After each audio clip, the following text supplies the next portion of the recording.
Hej, velkommen til den her yoga video. Det bliver en kort morgen flow video.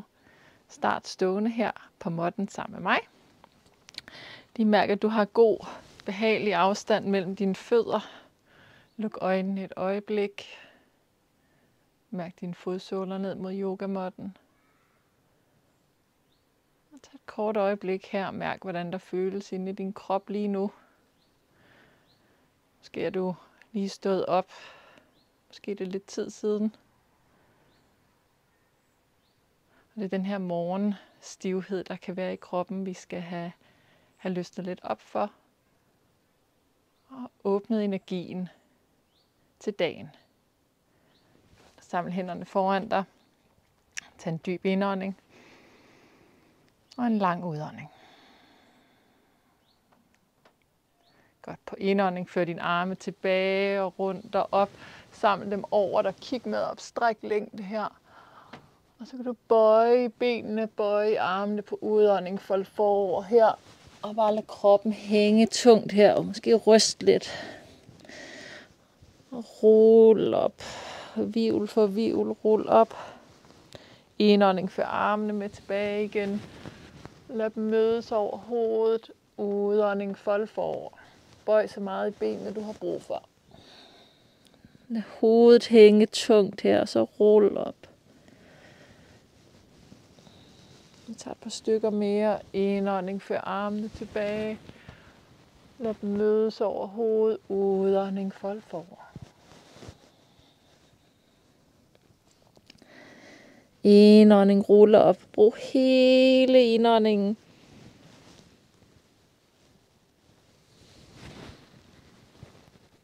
Udånding, fold forover. Brug hele udåndingen. Måske kommer man også til lige at holde vejret lige et øjeblik.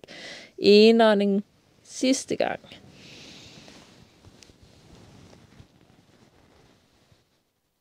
Udånding, folder forover. Og bliv hernede. Lige ryst kroppen lidt her. Hovedet hænge.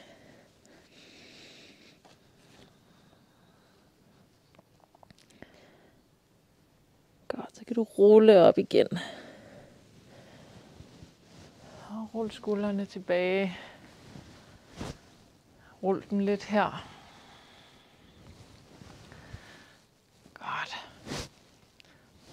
Så kan du samle hænderne foran dig igen. Tag en dyb indånding. Og lang udånding. Indånding, stræk hænderne op mod himlen, op mod loftet. Udånding, fold forover her. Herfra kan du gå frem til et hundestræk.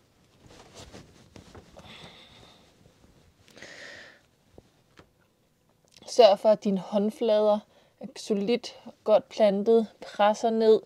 Skubber længder op igennem din rygsøjle. Ud igennem bagdelen. Måske bøjer dine ben. Det gør de fleste ben her. Og så kan du måske lirke lidt plads på bagsiden af benene ved skiftevis at strække og bøje benene. Dybe åndedrag imens.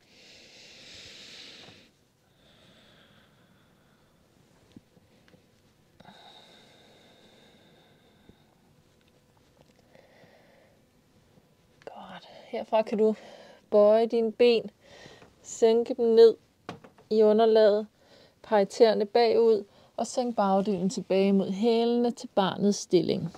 Måske hviler panden i gulvet her. Brug et øjeblik her. Mærk fornemmelsen på bagsiden af din krop.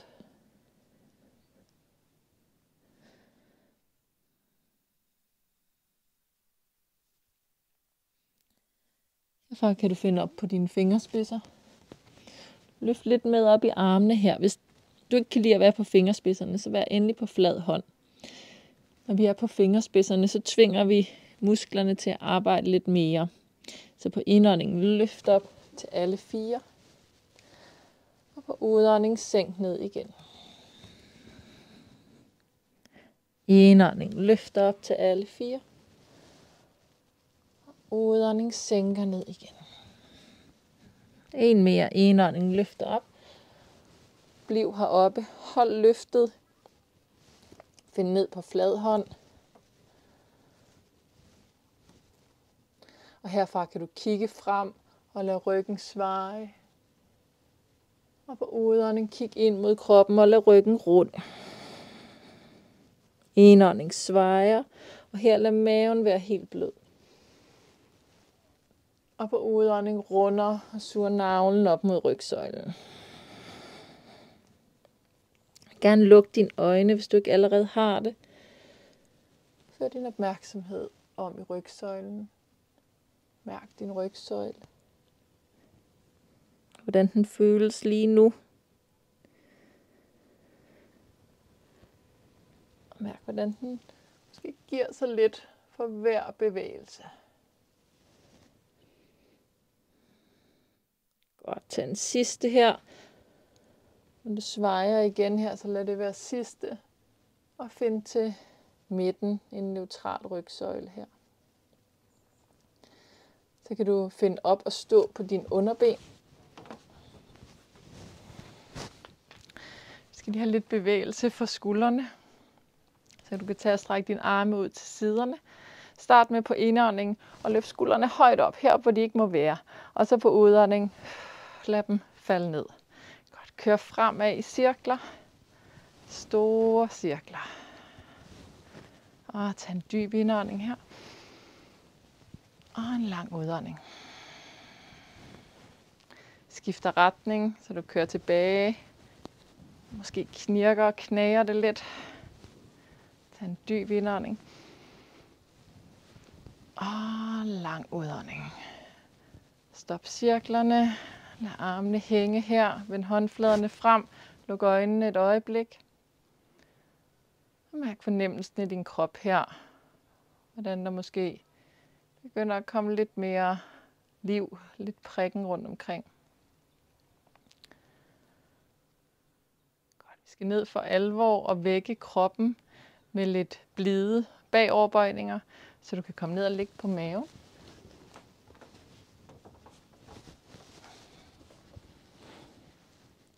Så lig her på maven, have dine hænder ud for brystet, skuldre og albuer, søger lidt tilbage, panden i underlaget. På indånding løft hoved og overkrop op her, en lille kobra, og på udånding sænk ned igen. Indånding løft op, udånding sænker ned. Løft så lavt eller højt, som din ryg har lyst til i dag. Der er ret stor forskel på, om du laver det om morgenen eller om aftenen. Om morgenen vil der typisk være lidt mere modstand her i ryggen, og det er helt okay. Tag 2 mere.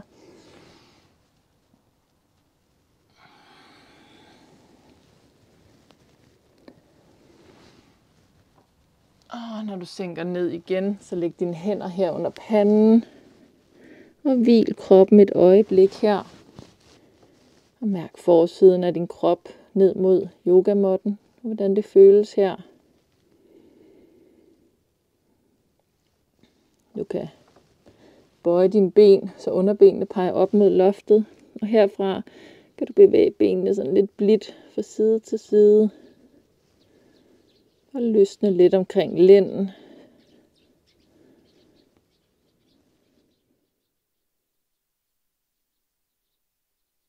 Godt. Stop bevægelsen her. Så kan du løfte panden fri igen, glide hænderne ned ved siden af brystet og skub dig op til alle 4. Og videre hele vejen tilbage ned i barnets stilling. Vi skal lave en lille sekvens her, hvor vi sænker os ned mellem hænderne, så der kommer lidt mere aktivitet på armene. Godt. Så lad armene være godt strakte. Måske kan hænderne blive, hvor de er. Måske har du brug for at rokere på dem undervejs. Vi prøver. Indånding, løft frem til en planke på knæ. Udånding, sænk dig ned. Indånding, løft op i en kobra, ligesom du gjorde før. Og på udånding, sænk ned igen. Indånding, skub dig op til alle 4. Og udånding tilbage i barnets stilling igen. Tag en dyb indånding her. Og en lang udånding. Tag en omgang mere. Indånding, løft frem til planke på knæ. Udånding, sænk dig ned. Indånding, løft op i kobra. Udånding, sænk ned. Indånding, skub til alle 4. Udånding, tilbage til barnets stilling. Igen, dyb indånding. Lang udånding. Tag en sidste runde. Indånding, planke på knæ. Udånding, sænk. Indånding, kobra. Udånding, sænk. Indånding, alle 4. Udånding, barnets stilling.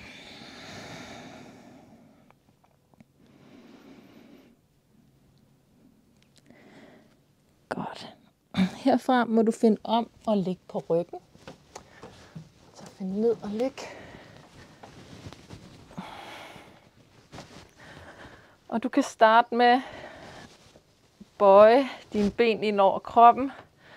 Tag fat med hænderne på knæene. Vip lidt her, eller kør benene rundt i cirkler. Hvad der føles rart for dig.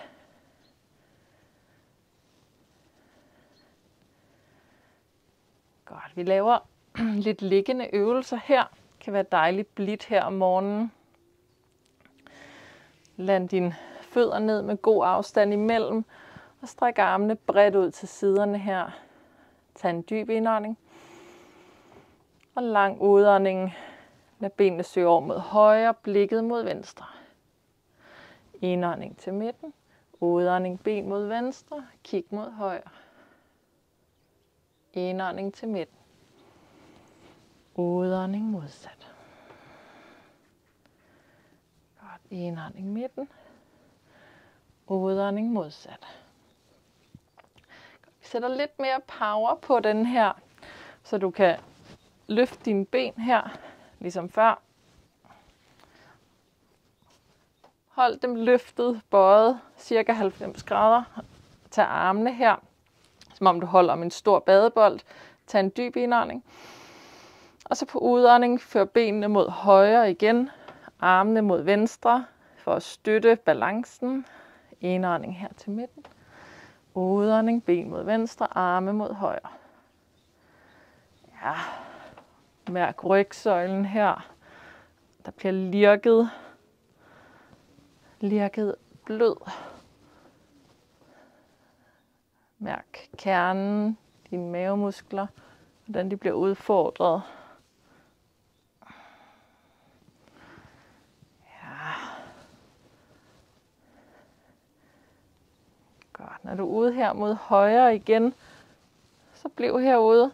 Tag din højre hånd og læg ned på benet. Så laver du et modtryk, tag en indånding.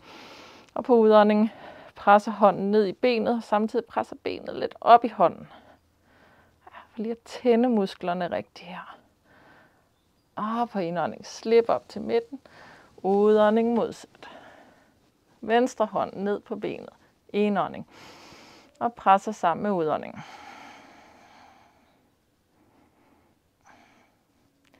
Og tilbage til midten. Griber benene. Godt. Placer din venstre fod ned. Og stræk dit højre ben op mod loftet. Måske vil det ikke strække helt ud, det gør heller ikke så meget. Så kan du pege tæerne op og ned. Op og ned. Få lirket anklen her. Få gang i underbenet. En af mine absolutte yndlingsøvelser for benene, den her.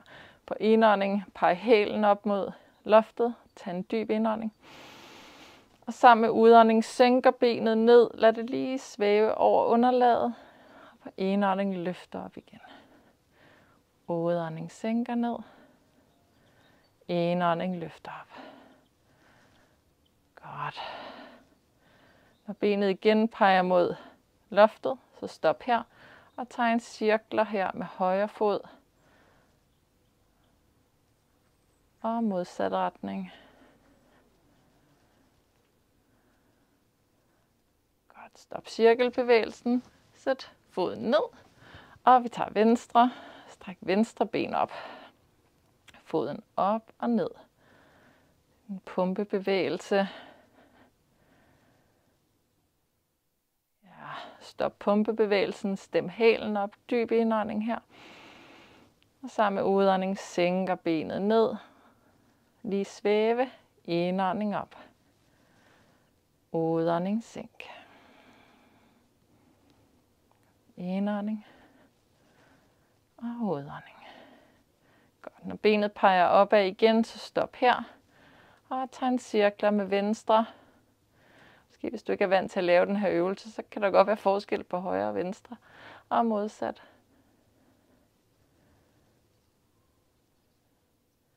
Ja, stop bevægelsen.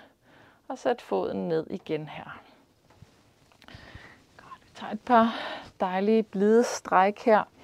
Så du kan starte med at løfte dit højre ben hen over venstre. Den liggende due. Løft venstre ben ind over kroppen.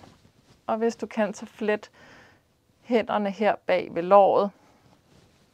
Man kan også, hvis man har en væg i nærheden, sætte benet op ad væggen. Få lidt støtte her. Når du ligger her, så se om du kan spænde af alle de steder, hvor der ikke er brug for spænding. Din skuldre, dit ansigt. Tag en dyb indånding.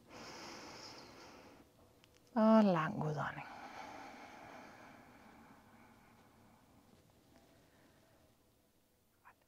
Det kan godt være her, at det gode stræk, det ikke er lige her i midten, så du kan se, hvad der sker, hvis du vipper lidt fra side til side, om strækket ændrer sig lidt, og om det føles rart for dig.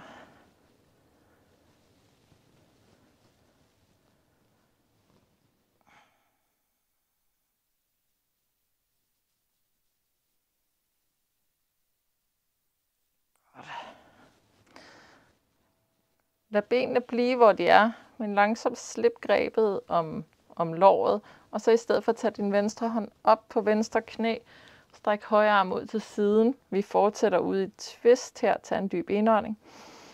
Og på udånding før benene over mod venstre, og du kan sådan holde lidt om dit højre ben, om anklen her, hvis det giver mening for dig.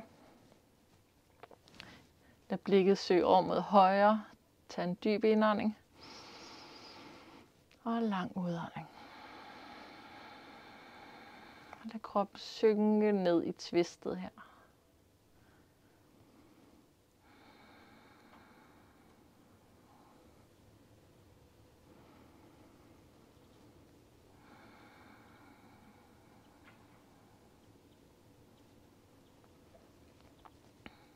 Tag et sidste åndedrag her.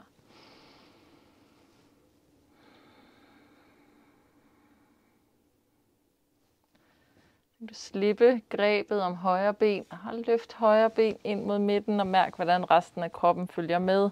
Placer begge fodsåler i underlaget, benene ind mod hinanden, armene, hvor det er rart. Og tag et øjeblik her, land tilbage i midten. Mærk din krop. Mærk højre og venstre side. Og hvordan fornemmelsen af strækket lige så stille aftager igen.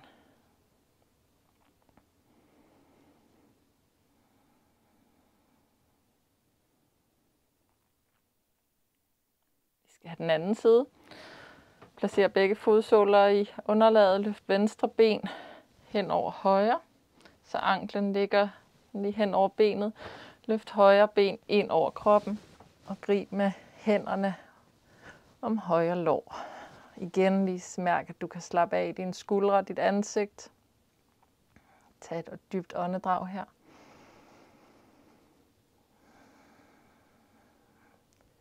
Og måske eksperimentere med at vippe lidt her fra side til side. Det kan også have sådan lidt beroligende effekt, den her vippebevægelse.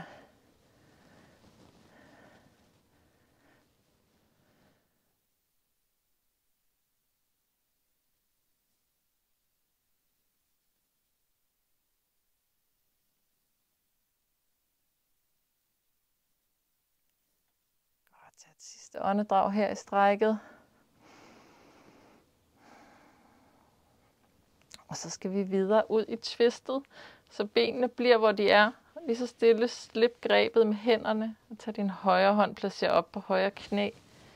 Læg venstre arm ud til siden, tag en dyb indånding her. Og på udånding, lad benene langsomt falde ud mod højre. Og kig mod venstre. Man kan sådan lige, hvis man har brug for at komme lidt dybere ind, presse ned med din højre arm for at hjælpe overkroppen på plads. Måske hold om venstre ankel. Dybe åndedrag her.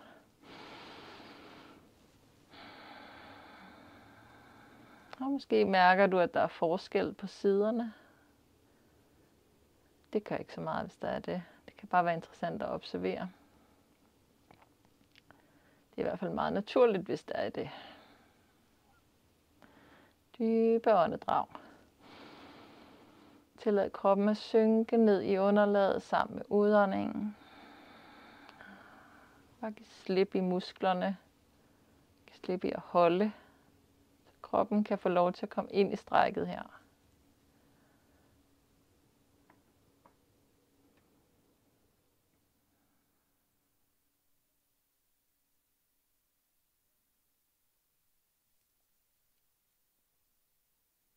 Et sidste dybt åndedrag her. Og slip grebet om venstre ankel, løft venstre ben ind mod midten. Og land fødderne, land knæene ind mod hinanden.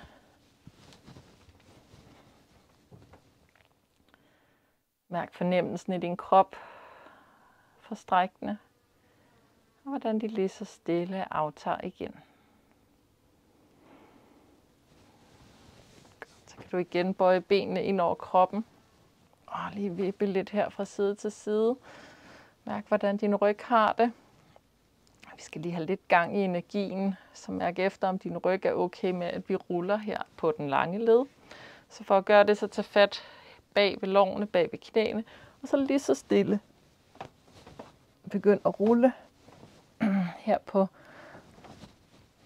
rygsøjlen. Og når vi gør det, så får vi både noget massage ned langs rygsøjlen, men vi vækker også energien. Så vi tager lige et par stykker mere. Godt. Næste gang du ruller op, så bliv heroppe. Se om dine fødder kan blive løftet her. Hold balancen. Måske kan benene løfte endnu mere. Her bådens stilling. Og måske får du også lyst til lige at slippe. Ja. Godt. Find en behagelig måde at sidde på. Vi slutter her med en enkelt øvelse siddende. Den kan laves med lukkede øjne, så hvis du har lyst til det, så luk øjnene. Tag et øjeblik her og mærk, at din krop nu er siddende igen. Mærk, hvordan det føles inde i din krop lige nu, efter de forskellige yogastillinger. Mærk, at din bagdel og dine ben har kontakt med underlaget. Og send masser af tyngde ned i underlaget. Og så samtidig send længde og lethed op igennem din rygsøjle. Blødhed ud i dine skuldre og dit ansigt. Så kan du strække armene op mod loftet eller himlen. Måske søg blikket op. Stræk op samtidig med, at du sender tyngde ned. Tag en dyb indånding her. Og så på udånding drejer kroppen over mod højre, sænker armene med ned. I et twist her. Indånding, strækker armene op mod himlen. Udånding, twister mod venstre. Indånding, strækker op. Udånding mod højre. Indånding op. Udånding venstre. Indånding, strækker armene op. Lad hænderne mødes, så fører dem ned foran hjertet. Luk øjnene her. Og tag et lille øjeblik her for dig selv, inden du går videre ud i dagen. Også tag et øjeblik her og tak dig selv for, at du har taget dig tid til yoga. Tid til at gøre noget godt for dig selv i dag.